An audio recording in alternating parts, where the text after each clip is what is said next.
এখানে প্রশ্নমালার কিছু অঙ্ক আমরা দেখি জ্যামিতির উপপাদ্য বা সম্পাদ্যগুলোর উপর নির্ভর করে।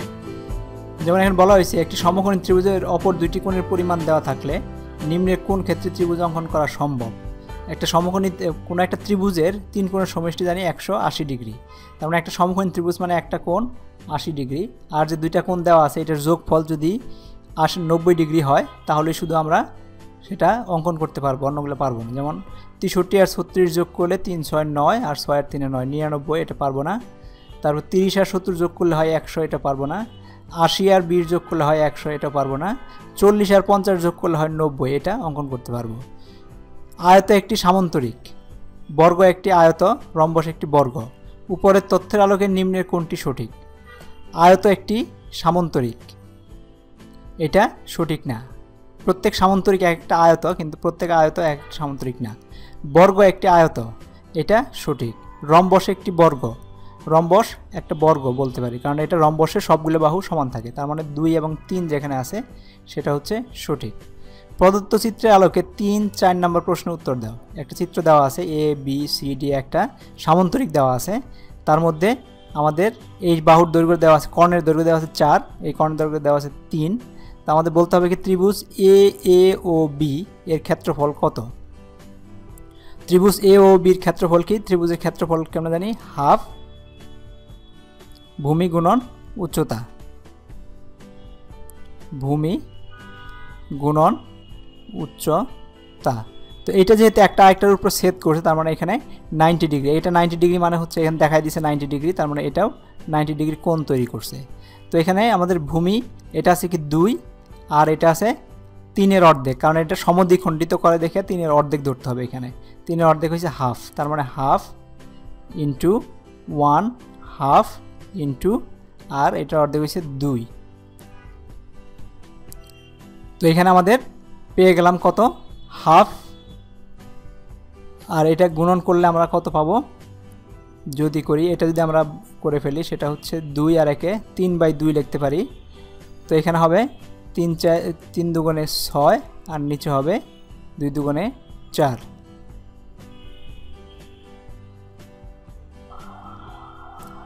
এইখানে এভাবে হবে না, এখানে আমাদের দৈর্ঘ্য দেওয়া আছে এই অংশটুকুর, এই অল্প অংশটুকুর, আর এখানে দৈর্ঘ্য দেওয়া আছে এই অংশটুকুর। এই অংশটুকুর দৈর্ঘ্য আর এই অংশটুকুর দৈর্ঘ্য সমান, তার মানে এটাও 4, এটা সমান, এটাও 3।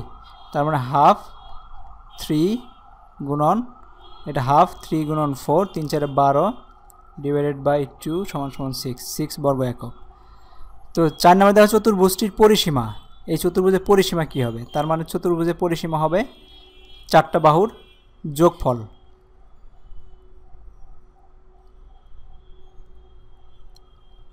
তার মানে এইখানে আমাদের যে বাহুগুলো দেওয়া আছে,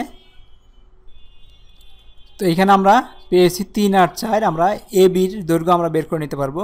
ABর দৈর্ঘ্য কীভাবে বের করব? আমরা জানি এই AB যেহেতু এটা সমকোণী ত্রিভুজ, তার মানে হচ্ছে এটা হবে আমার AB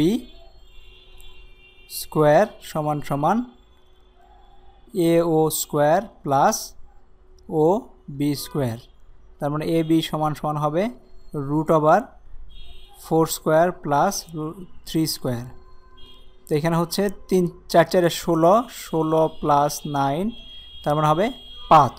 এই বাহুর দৈর্ঘ্য হচ্ছে 5। তো আমরা এই বাহুর দৈর্ঘ্য পেয়ে গেছি 5।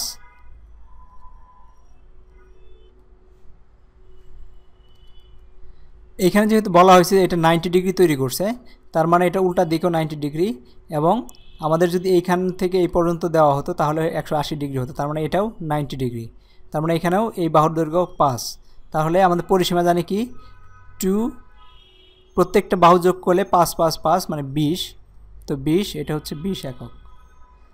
5 নম্বরে নিম্নে প্রদত্ত উপাত্ত নিয়ে চতুর্ভুজ অঙ্কন করো। তো এখানে চতুর্ভুজের কিছু ইনফরমেশন বা তথ্য দেওয়া আছে, উপাত্ত দেওয়া আছে, সেগুলো নিয়ে একটা চতুর্ভুজ অঙ্কন করতে হবে। 4টি বাহুর দৈর্ঘ্য, একটা বাহু 3 সেন্টিমিটার, 3.5 সেন্টিমিটার, 25 সেন্টিমিটার, এবং একটি কোণ 45 ডিগ্রি। তো এই 4টা বাহু এবং এই কোণ নিয়ে আমাদের একটা চতুর্ভুজ তৈরি করতে হবে। তো খুব সহজ, আমাদের সবগুলো আগে একটা ভূমি দেব, একটা ভূমি তৈরি করব। ভূমি তৈরি করে সেখান থেকে আমরা একটা কোণ তৈরি করব। একটা ভূমি, এখান থেকে আমরা একটা 3 সেন্টিমিটার নিলাম, 3 সেন্টিমিটার, আর এখান থেকে একটা কোণ তৈরি করব। এখান থেকে কাটবো একটা, আরেকটা এখান থেকে একটা এখানে বৃত্তচাপ আঁকবো, ওই যে এইটা সমান নিয়ে এখান থেকে একটা বৃত্তচাপ আঁকবো। তো এটা যোগ করে দিলে আমাদের চতুর্ভুজটা হয়ে যাবে। ঠিক একইভাবে পরেরগুলো করে ফেলবা। যেমন গ নাম্বার দেওয়া আছে একটি বাহুর দৈর্ঘ্য 3 সেন্টিমিটার, এত সেন্টিমিটার, এত সেন্টিমিটার, 3টি বাহুর দৈর্ঘ্য দেওয়া আছে, 2টি কোণ দেওয়া আছে।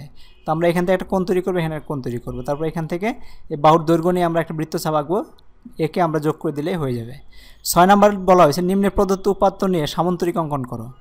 তো এই উপাত্তগুলো নিয়ে সামান্তরিক অঙ্কন করতে হবে। 2টি কর্ণের দৈর্ঘ্য দেওয়া আছে, 2টা 4 সেন্টিমিটার, 6.5 সেন্টিমিটার, এর অন্তর্ভুক্ত কোণ 45 ডিগ্রি দেওয়া আছে।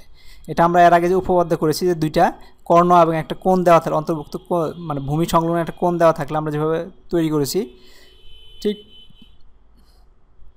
একইভাবে সামান্তরিকটা আঁকবো। একে আমরা ওইটাকে বলবো যে আমাদের এই সামান্তরিক। তো 2টি কর্ণের মধ্যে দৈর্ঘ্য, 2টা কর্ণের দৈর্ঘ্য দেওয়া আছে, একটা অন্তর্ভুক্ত কোণ দেওয়া আছে। এটাও ঠিক একইভাবে যেরকম আমাদের একটা অন্তর্ভুক্ত কোণ যদি দেওয়া থাকে, 2টা কর্ণ যদি দেওয়া থাকে, তো একটা কর্ণ আমরা আঁকবো এইভাবে। এখান থেকে আমরা একটা কর্ণ নেব 4 সেন্টিমিটার, এটাকে আমরা অর্ধেক করব, করে আমরা এইখান থেকে আমরা এই কোণটা তৈরি করব।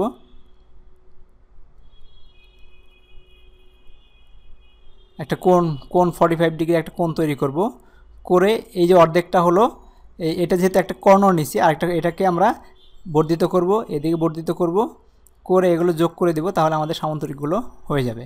বর্ধিত করে এখান থেকে এই পরিমাপের এই একটা কর্ণ 4 সেন্টিমিটার, আরেকটা কর্ণ 6.5 এর অর্ধেক পর্যন্ত নিব, এখান থেকে নিয়ে আমাদের তৈরি হয়ে যাবে।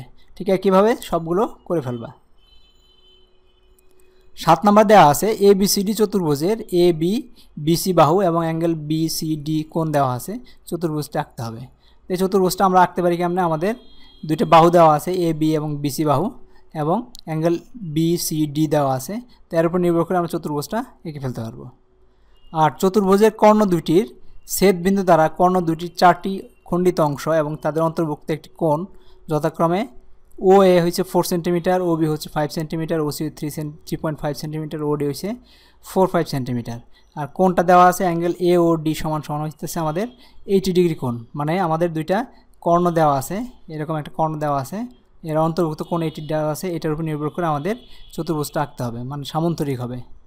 তো একটি রম্বসে একটি বাহুর দৈর্ঘ্য এত সেন্টিমিটার এবং কোণ এত, রম্বসটি এত। রম্বস মানে কি, আমাদের সামান্তরিক, যেটা সবগুলো বাহু সমান। তার মানে একটা বাহুর দৈর্ঘ্য যদি দেওয়া থাকে আমরা সবগুলো বাহুর দৈর্ঘ্যই পেয়ে যাব এবং একটা কোণের মাধ্যমে এটা এঁকে ফেলতে পারবো। তো এখানে 10 নম্বর বলা হয়েছে রম্বসে একটি বাহু একটি কর্ণের দৈর্ঘ্য দেওয়া আছে, রম্বসটি আঁকো। আমরা যেরকম সামান্তরিকের একটা বাহু এবং একটা কর্ণ দেওয়া থাকলে সামান্তরিকটা এঁকেছিলাম উপপাদ্যের মাধ্যমে, ঠিক একইভাবে আমরা এটাও আঁকতে পারবো। তো 2টি কর্ণের দৈর্ঘ্য দেওয়া আছে, রম্বসটি আঁকো। 2টা কর্ণের দৈর্ঘ্য দেওয়া থাকলে রম্বসটি আমাদেরকে আঁকতে হবে। তো এটা আমাদের সামান্তরিক যেভাবে আঁকছি, কারণ রম্বস হচ্ছে এক ধরনের সামান্তরিক যার সবগুলো বাহুই সমান। আর 4 হচ্ছে বর্গক্ষেত্রে পরিসীমা দেওয়া আছে, ক্ষেত্রফলটি আঁকো। একটা বর্গক্ষেত্রে পরিসীমা দেওয়া আছে, সেটা ক্ষেত্রফল আঁকতে হবে। তো বর্গক্ষেত্রে পরিসীমা মানে হচ্ছে যে সবগুলো বাহুর সমষ্টি এবং প্রত্যেকটা বাহু, যেহেতু বর্গক্ষেত্রে প্রত্যেকটা বাহু সমান, তার মানে 4A যদি ধরি আমাদের বাহু, তাহলে এটা হচ্ছে 4A। তো বর্গক্ষেত্রটি আঁকতে হবে এখন আমাদেরকে। জকি ও জাফরুল সাহেব বসতবাড়ি একই সীমারেখার মধ্যে অবস্থিত এবং বাড়ির ক্ষেত্রফল সমান। তবে জকি সাহেবের বাড়ির আকৃতি আয়তাকার, জাফরুল সাহেবের বাড়ির সামান্তরিক আকৃতির। তো ভূমির দৈর্ঘ্য 40 একর, 10 একর এবং উচ্চতা 4 একর ধরে তাদের বাড়ির সীমানা অঙ্কন করে, সীমানা অঙ্কন করতে হবে। তার মানে একজনের হচ্ছে আয়তক্ষেত্র হবে, আরেকজনের সামান্তরিক হবে। তো দেখাও যে জকি সাহেবের বাড়ির সীমারেখা জাফরুল সাহেবের বাড়ির সীমারেখা অপেক্ষা ছোট, এটা আমাদের প্রমাণ করে দেখাতে হবে।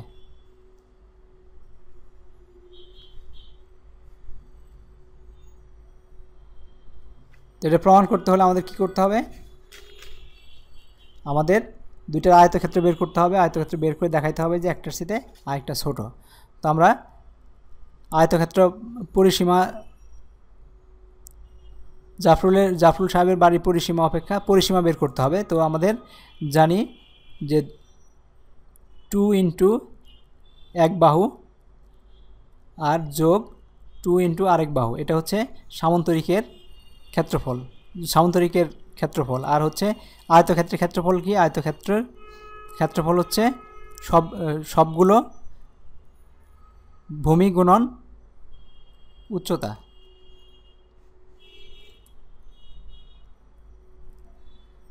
তো একটি সমকোণ ত্রিভুজে অতিভুজ 7 সেন্টিমিটার, বাহুর দৈর্ঘ্য 4 সেন্টিমিটার, দুইটা কোণ দেওয়া আছে, 3টা কোণ দেওয়া আছে। এই তথ্যের আলোকে নিচে প্রশ্নগুলো উত্তর দাও। ত্রিভুজটির অপর বাহুর দৈর্ঘ্য নির্ণয় করা। দুইটা বাহু যদি দেওয়া থাকে তাহলে অতিভুজ দেওয়া আছে, তার মানে আমাদের পিথাগোরাস সূত্র অনুযায়ী এসি স্কোয়ার সমান সমান মানে অতিভুজ স্কোয়ার সমান সমান ভূমি স্কোয়ার যোগ লম্ব স্কোয়ার। তো আমাদের যেহেতু ভূমি স্কোয়ার দেওয়া আছে, অতিভুজ দেওয়া আছে, আমাদের একটা বাহু দৈর্ঘ্য ধরে নিলাম 4 সেন্টিমিটার, তাহলে আরেকটা বাহু আমরা পেয়ে যাব। তো ত্রিভুজটি অঙ্কন করতে হবে, ত্রিভুজের পরিসীমা সমান পরিসীমা বর্গ একটি অঙ্কন করতে হবে। তো এইভাবে আমাদের জ্যামিতির এই প্রবলেমগুলোকে আমরা সলভ করতে পারি। তো সুন্দরভাবে দেওয়া আছে, আমাদের উপপাদ্য আগেরগুলো যদি ভালোভাবে ফলো করে থাকি এগুলো সলভ করা কোনো ব্যাপার না। Thank you very much.